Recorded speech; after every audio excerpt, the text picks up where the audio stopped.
Hello everyone, आप सभी का हमारे चैनल एसएससी जी के हब में स्वागत है। मैं हूं उदय शंकर।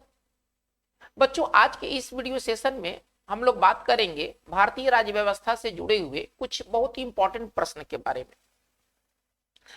ये जो प्रश्न आज हम जिसको लेके चले हैं, ये प्रीवियस एग्जाम्स में कई बार पूछे जा चुके हैं और इनके आगे पूछे जाने की बहुत ही प्रबल संभावना है। ये भारतीय राज्य व्यवस्था से जुड़े हुए बहुत ही फंडामेंटल सवाल है। तो चलिए आज के इस वीडियो सेशन की शुरुआत करते हैं क्वेश्चन नंबर 1 से। सवाल कह रहा है क्या कि निम्नलिखित में से किसे संसद को संबोधित करने का अधिकार प्राप्त है? कौन संसद को संबोधित कर सकता है? ऑप्शंस आपके सामने है।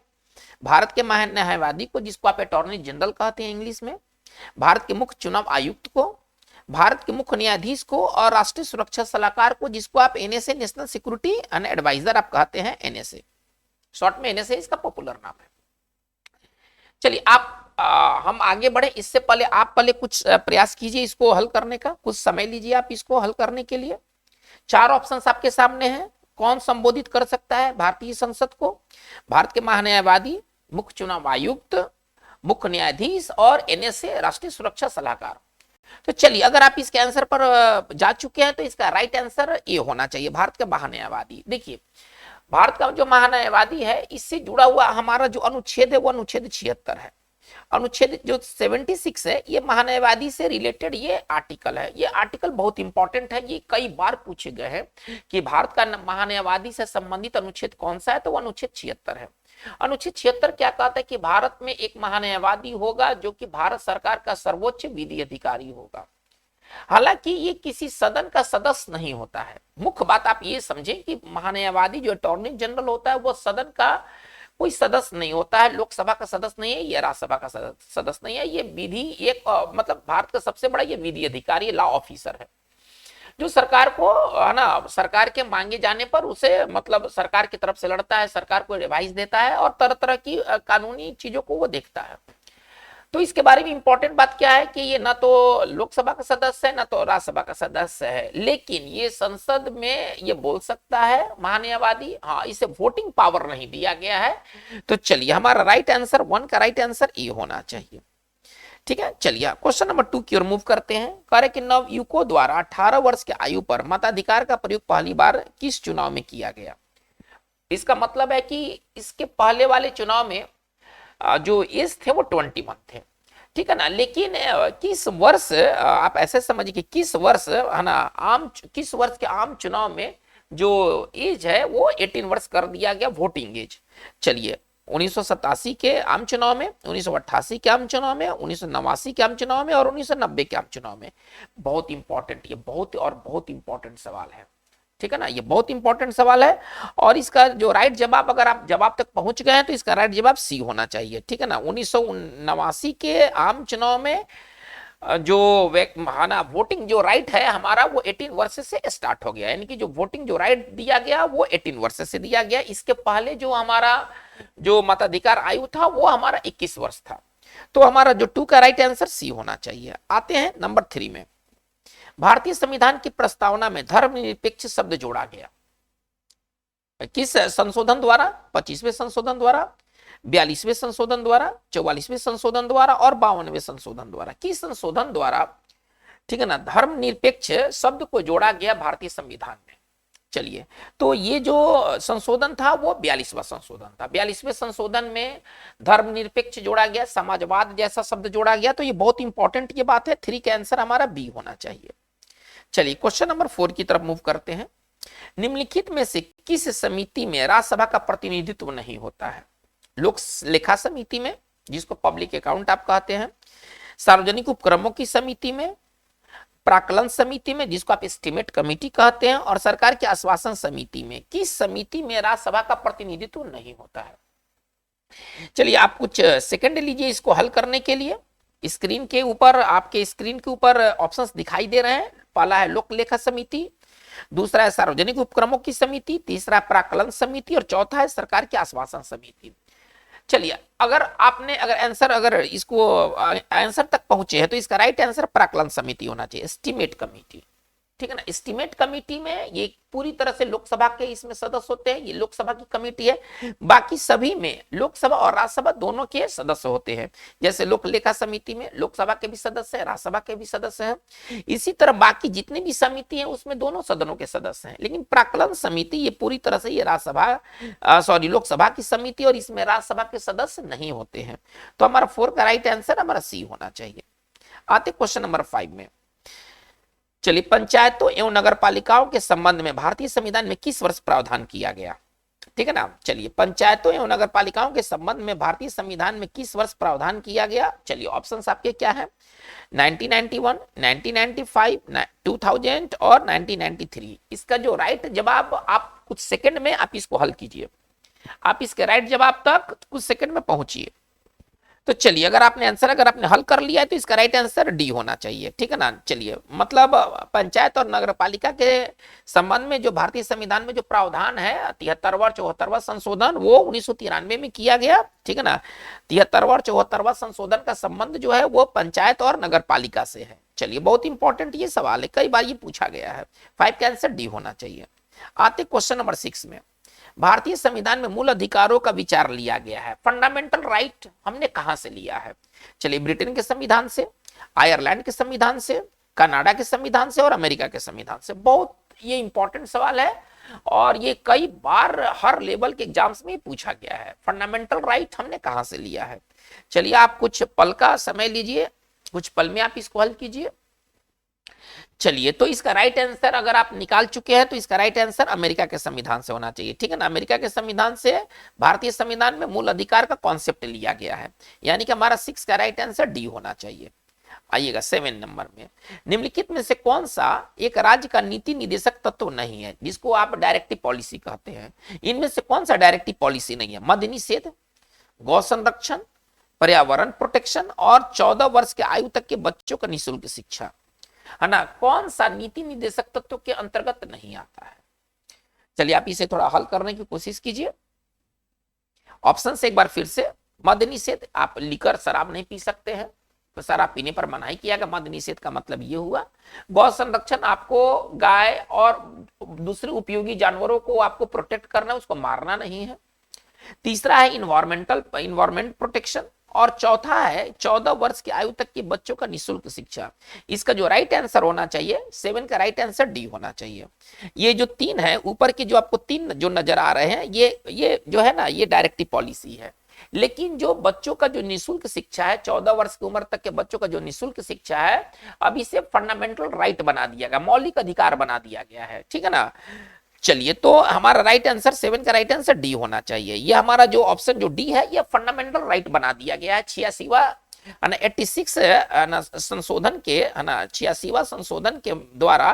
ठीक है ना। पहले ये क्या था? पहले ये डायरेक्टिव पॉलिसी था, डायरेक्टिव पॉलिसी में भी इसका जिक्र है, लेकिन 86वां संशोधन 2002 द्वारा इसको अब फंडामेंटल राइट का दर्जा दिया गया है और इसको 21A में ना इसको जगह दिया गया है। ठीक है।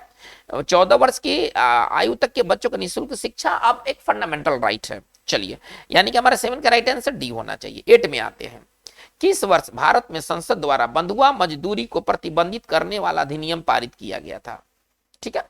चलिए, 74, 76, 79 और 80 किस वर्ष बंधुआ मजदूरी पर रोक लगाया गया था? ठीक है ना। कानून बना करके बंधुआ मजदूरी फोर्स्ड लेबर को रोक लगाया गया था और वो जो साल था वो था 1976। 1976 में बंधुआ मजदूर को ना प्रोहिबिट कर दिया गया, उसको मना कर दिया गया, उसको रोक दिया गया। यानी 8 का राइट आंसर हमारा बी होना चाहिए। आते हैं सवाल नंबर 9 में। कह रहे क्या कि संविधान के प्रथम अनुच्छेद के अनुसार भारत है। भारत क्या है? संविधान के प्रथम अनुच्छेद जो आर्टिकल 1 क्या कहता है? चलिए, राज्यों का समूह, कि भारत एक राज्यों का समूह है, राज्यों का फेडरेशन है, राज्यों का कॉन्फेडरेशन है और यह राज्यों का यूनियन है। चलिए, आप कुछ समय लीजिए, इसको हल कीजिए और फिर हम लोग फिर बात करते हैं।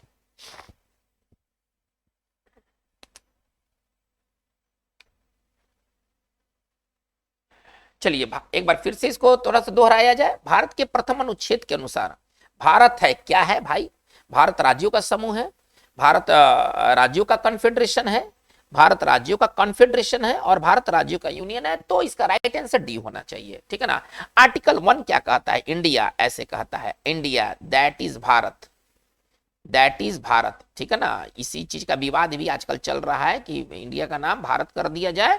तो आर्टिकल 1 क्या कहता है? India that is Bharat shall be a union of states, है ना। आर्टिकल 1 यहीं से स्टार्ट होता है, आर्टिकल 1 हमारा यहीं से स्टार्ट होता है। तो इसका राइट आंसर यूनियन है, राज्यों का यूनियन है। राज्य चाह के भी, है ना, अलग नहीं हो सकते हैं। यूनियन का मतलब ये हुआ, ठीक है ना। यूनियन का मतलब क्या हुआ? ये बाकी कॉन्सेप्ट से कैसे अलग है? अगर बिहार चाहे कि हम केंद्र से अलग हो जाए, यूपी चाहे कि हम अलग हो जाए, तो ये संभव नहीं है, ठीक है। तो इसका मतलब 9 का राइट आंसर हमारा डी होना चाहिए। आते क्वेश्चन नंबर 10 में, भारतीय संविधान का कौन सा भाग संविधान की आत्मा कहलाता है? Soul of the constitution. Soul किसको कहा गया है? चलिए, मूल अधिकार को कहा गया है, राज्यों के नीति निर्देशक तत्व जिसको डायरेक्टिव पॉलिसी आप कहते हैं उसको कहा गया है, उद्देश्य का प्रियम्बल जिसको प्रस्तावना, उसका सॉफ्ट हिंदी प्रस्तावना है, और संविधानिक उपचारों के अधिकार को, किस चीज को, है ना, संविधान का आत्मा का संज्ञा दिया गया है। बहुत इंपॉर्टेंट ये तो सवाल समझिए कि ये हमेशा, मतलब इसकी वैल्यू है, हमेशा वैल्यू है। जब एग्जाम आप जीके का देंगे आपको ये सवाल मतलब बार बार देखने को मिलेंगे। चलिए, तो आपने हल कर लिया होगा ऐसा मैं बिलीव करता हूं, ठीक है। चलिए, तो संविधान का आत्मा कहा गया है इसमें संवैधानिक उपचारों के अधिकार को, ठीक है ना, जिसका आर्टिकल 32 से मतलब है। यानी कि आर्टिकल 32 को ना संविधान का आत्मा कहा गया है भीमराव अंबेडकर द्वारा। भीमराव अंबेडकर ने आर्टिकल 32 को, जिसको संवैधानिक उपचारों का अधिकार दिया गया, आर्टिकल 32 के तहत इसको संविधान का आत्मा का संज्ञा दिया गया है। यानी कि हमारा 10 का राइट आंसर जो होना चाहिए वो डी होना चाहिए। आइएगा 11 में, कोई विधेयक धन विधेयक है या नहीं, इसका निर्णय कौन करेगा? कोई विधेयक, है ना, मनी बिल है या नहीं है, इसका डिसाइड कौन करेगा? इसको कौन डिसाइड करेगा? राष्ट्रपति, लोकसभा अध्यक्ष, वित्त सचिव और वित्त मंत्री। इसका जो राइट आंसर आप 10 सेकंड में पाइए, 10 सेकंड में इसका राइट आंसर खोजिए। बहुत इंपॉर्टेंट सवाल है। राष्ट्रपति, लोकसभा अध्यक्ष, वित्त सचिव और वित्त मंत्री, कौन तय करेगा कि कोई विधेयक धन विधेयक है या नहीं है? तो इसका राइट आंसर होना चाहिए लोकसभा अध्यक्ष, ठीक है ना। ये पावर लोकसभा अध्यक्ष के पास है। ये जो मनी बिल होता है ये राज्यसभा से ओरिजिनेट नहीं होता है, राज्यसभा का इसमें कोई भूमिका नहीं है। इतना दिमाग में रखा जाए कि धन विधेयक में राज्यसभा की कोई भूमिका नहीं है। ये लोकसभा से स्टार्ट होता है, लोकसभा पारित करता है तो ये पारित माना जाता है। राज्यसभा यदि इस पर ऑब्जेक्शन भी लगाए तो उसका कोई वैल्यू यहाँ पर नहीं है, कोई रोल नहीं है मनी बिल के मामलों में। और इसको कोई बिल धन विधेयक है या नहीं है, इसको कहने का, डिसाइड करने का जो पावर है वो स्पीकर को है, जिसको आप हिंदी में लोकसभा अध्यक्ष कहते हैं। यानी कि हमारा 11 का आंसर जो होना चाहिए वो बी होना चाहिए। आइएगा 12 में, निम्नलिखित में से कौन सा मूल अधिकार विदेशी नागरिकों को प्राप्त नहीं है ना। ये मूल अधिकार है हमारे सिटीजन्स को, हमारे देश के सिटीजन्स को प्राप्त है, लेकिन विदेशी नागरिकों को प्राप्त नहीं है। चलिए, विधि के समक्ष समानता, अभिव्यक्ति की स्वतंत्रता का अधिकार, प्राण एवं दैहिक स्वतंत्रता का अधिकार और शोषण के विरुद्ध अधिकार, इसमें से कौन सा अधिकार किसी विदेशी नागरिक को प्राप्त नहीं है? चलिए, आप इसको पहले हल करने की कोशिश कीजिए। आपकी स्क्रीन पर 4 ऑप्शन दिखाई दे रहा है। विधि के समक्ष समानता, अभिव्यक्ति जिसको एक्सप्रेशन कहते हैं ना, राइट टू एक्सप्रेशन, ना। चलिए, तो अभिव्यक्ति की स्वतंत्रता का अधिकार है ना, फ्रीडम ऑफ एक्सप्रेशन आजकल हम लोग बड़ी सुनते हैं, प्राण एवं दैहिक स्वतंत्रता का अधिकार और शोषण के विरुद्ध अधिकार। तो बच्चों, इसका राइट आंसर अगर आपने पाया है तो इसका राइट आंसर बी होना चाहिए, ठीक है ना। देखिए, एक विदेशी नागरिक विधि के समक्ष समान है ना। हमारा आर्टिकल 14 क्या कहता है? हमारा आर्टिकल 14 कहता है कि मतलब विधि के समक्ष सभी समान है, चाहे उनका लिंग, जाति, नस्ल कुछ भी क्यों ना हो। चलिए, प्राण और दैहिक स्वतंत्रता तो है, आप किसी का प्राण नहीं ले सकते हैं, ये विदेशी को भी आप नहीं ले सकते हैं, तो ये तो स्वतंत्रता का अधिकार आपको दिया गया है।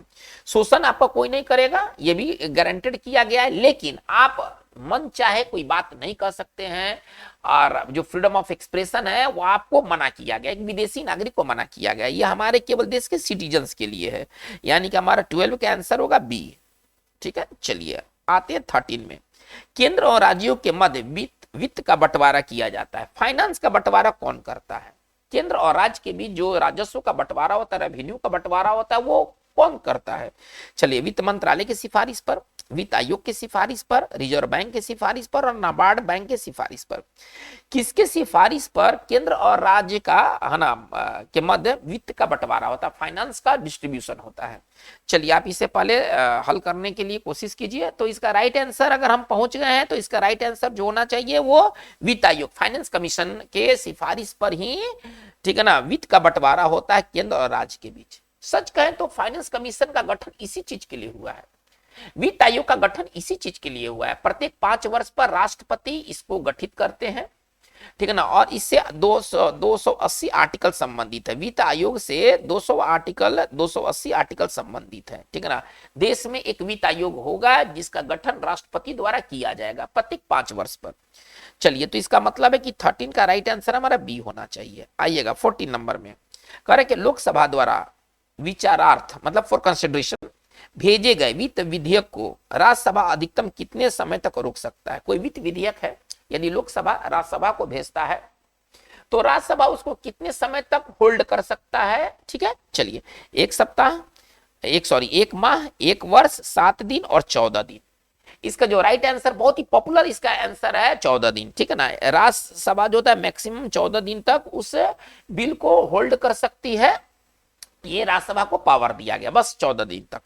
चलिए तो इसका मतलब है कि 14 का राइट आंसर हमारा डी होगा। आइएगा नंबर 15 में, भारतीय संविधान सभा के प्रथम दिन के अधिवेशन की अध्यक्षता इन्होंने की थी।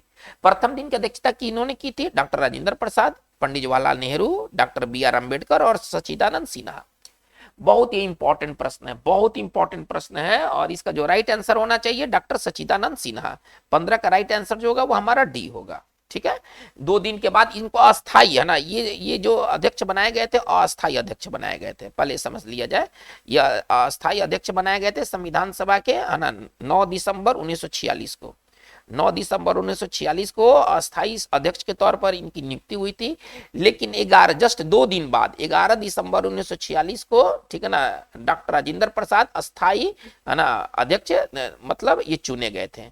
तो अस्थाई अध्यक्ष जो थे वो डॉक्टर राजेंद्र प्रसाद थे और जो अस्थाई थे वो डॉक्टर सच्चिदानंद सिन्हा थे। यानी कि 15 का राइट आंसर हमारा डी होना चाहिए। आइएगा नंबर 16 में, कह रहे क्या नियंत्रक महालेखा परीक्षक की नियुक्ति राष्ट्रपति द्वारा होती है, उसे अपने पद से हटाया जाता है किस माध्यम से? कैसे हटाएंगे आप? राष्ट्रपति द्वारा, संसद के दोनों सदनों के संबोधन पर हटाएंगे, सर्वोच्च न्यायालय द्वारा हटाएंगे, राष्ट्रपति के संस्तुति पर सर्वोच्च न्यायालय द्वारा हटाएंगे। आप किस विधि से, है ना, कंट्रोलर एंड ऑडिटर जनरल को हटा सकते हैं? तो उसी विधि से जिस विधि से सर्वोच्च न्यायालय के न्यायाधीश को हटाया जाता है, मतलब कि संसद के दोनों सदनों के संबोधन पर, ठीक है ना। यानी कि हमारा राइट आंसर जो होना चाहिए वो 16 का आंसर बी होना चाहिए। चलिए आते हैं हम लोग 17 में, लाभ का पद का निर्णय कौन करेगा? ये पद लाभ का पद है कि नहीं है, जिसको आप कहते हैं ऑफिस ऑफ प्रॉफिट। तो लाभ का पद का निर्णय कौन करेगा? राष्ट्रपति एवं राज्यपाल करेगा, संघीय संसद करेगा, उच्चतम न्यायालय करेगा कि संघ लोक सेवा आयोग करेगा? कौन करेगा कि ये पद लाभ का पद है या नहीं है? तो इसका जो तय करता है वो राष्ट्रपति और राज्यपाल, है ना। केंद्र में राष्ट्रपति और राज्य में राज्यपाल किसी पद को लेकर के ये तय करेंगे कि लाभ का पद है कि नहीं है, क्योंकि यही एमपी और एमएलए के डिस्क्वालिफिकेशन का आधार बनता है, ठीक है। यानी कि हमारा 17 का राइट आंसर हमारा ए होना चाहिए। आते हैं 18 नंबर में, भारत में वित्तीय आपातकाल की घोषणा आज तक कितनी बार की गई है? फाइनेंस जो होते हैं, है ना, इसको फाइनेंशियल आप इमरजेंसी कह सकते हैं। वित्तीय आपातकाल की घोषणा भारत में कितनी बार की गई है? 5 बार, 4 बार, 1 बार और कभी नहीं। तो ये बहुत अच्छी बात है भारत के संदर्भ में कि अभी तक एक बार भी वित्तीय, है ना, आपातकाल की घोषणा भारत के अंदर नहीं हुई है। इसका राइट आंसर 18 का डी होना चाहिए, ठीक है ना। और वित्तीय आपातकाल से संबंधित जो अनुच्छेद है वो अनुच्छेद 360 है, ठीक है ना। ये फाइनेंशियल इमरजेंसी को ये इंडिकेट करता है, रेफर करता है। चलिए तो 18 का राइट आंसर हमारा डी होना चाहिए। कभी भी, है ना, अभी तक वित्तीय आपातकाल की घोषणा भारत के अंदर नहीं हुई है। चलिए लोक लेखा समिति कह रहा है क्या? लोक लेखा समिति अपनी रिपोर्ट प्रस्तुत करती है कहाँ, किसको करती है ना? लोक लेखा समिति नियंत्रक एवं महालेखा परीक्षक को, लोकसभा के स्पीकर को, संसदीय मामलों के मंत्री को और भारत के राष्ट्रपति को। तो इसका राइट आंसर बी होना चाहिए। 19 का राइट आंसर बी होगा। आइएगा 20 में आइएगा। राज्य सरकार का संवैधानिक प्रमुख होते हैं। कौन संवैधानिक प्रमुख होते हैं राज्यसभा में? राज्य सरकार में मुख्यमंत्री, राज्यपाल, उच्च न्यायालय के न्यायाधीश और इनमें से कोई नहीं। तो इसका राइट आंसर होना चाहिए राज्यपाल होना चाहिए, ठीक है ना। ये संवैधानिक प्रमुख होते हैं। तो बच्चों आज के इस वीडियो सेशन में हम लोगों ने 20 पॉलिटी से संबंधित, भारतीय राज्य व्यवस्था से संबंधित क्वेश्चंस को हल किया है। उम्मीद करेंगे कि आपको ये वीडियो अच्छा लगे। आप अपने व्यू को जरूर दीजिए कि ये वीडियो को कैसा लगा। अगर आपको ये वीडियो अच्छा लगा तो आप अपने मित्रों में, आप अपने जानकारों में आप इसे शेयर करें और आप इसे ज्यादा से ज्यादा लाइक करें। आपको वीडियो कैसा लगा आप इसे कमेंट सेक्शन में आप जरूर बताएं, ताकि हमें आगे और इम्प्रूवमेंट करने का एक हमें मतलब गाइड हमें आपके माध्यम से मिल पाए। आज की बात बस इतना ही। Thank you very much.